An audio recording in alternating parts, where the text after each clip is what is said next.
ವಿಜಯಪುರದಲ್ಲಿ ರಂಗೇರ್ತಾ ಇದೆ ಲೋಕಸಭಾ ಚುನಾವಣೆಯ ಕಾವು. ಈ ಬಾರಿ ಕಾಂಗ್ರೆಸ್ ಹಾಗೂ ಮೈತ್ರಿ ನಡುವೆ ನೇರಾನೇರ ಪೈಪೋಟಿ ಇದೆ.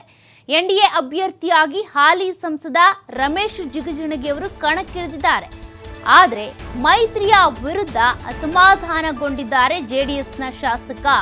ಹಾಗಾಗಿ ಈ ಬಾರಿ ಜಿದ್ದಾಜಿದ್ದಿಯ ಪೈಪೋಟಿ ಇದೆ. ನೇರಾನೇರವಾಗಿ ಎನ್ಡಿಎ ಅಭ್ಯರ್ಥಿಯಾಗಿ ಹಾಲಿ ಸಂಸದ ರಮೇಶ್ ಜಿಗಜಿಣಗಿ ಅವರಿಗೆ ಮತ್ತೆ ಕಣಕ್ಕಿಳಿದಿದ್ದಾರೆ. ಆದರೆ ಮೈತ್ರಿಯ ವಿರುದ್ಧ ಒಂದಷ್ಟು ಅಸಮಾಧಾನ ಜೆಡಿಎಸ್ನ ಶಾಸಕರಿಗಿದೆ. ಬಿಜೆಪಿ ನಾಯಕರೊಂದಿಗೆ ಮಾತನಾಡ್ತಾ ಇಲ್ಲ ದೇವಾನಂದ ಚೌಹಾಣ್ ಅವರು.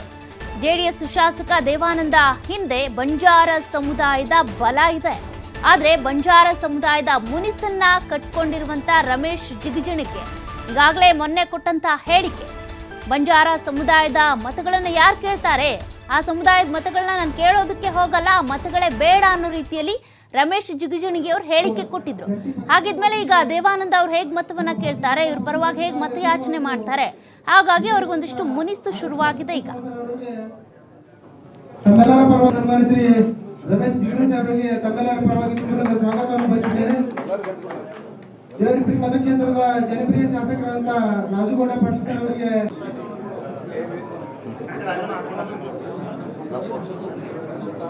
ಅವ್ರು ನಮಗಂತ ನಮ್ದು ಅವರಿಗಂತ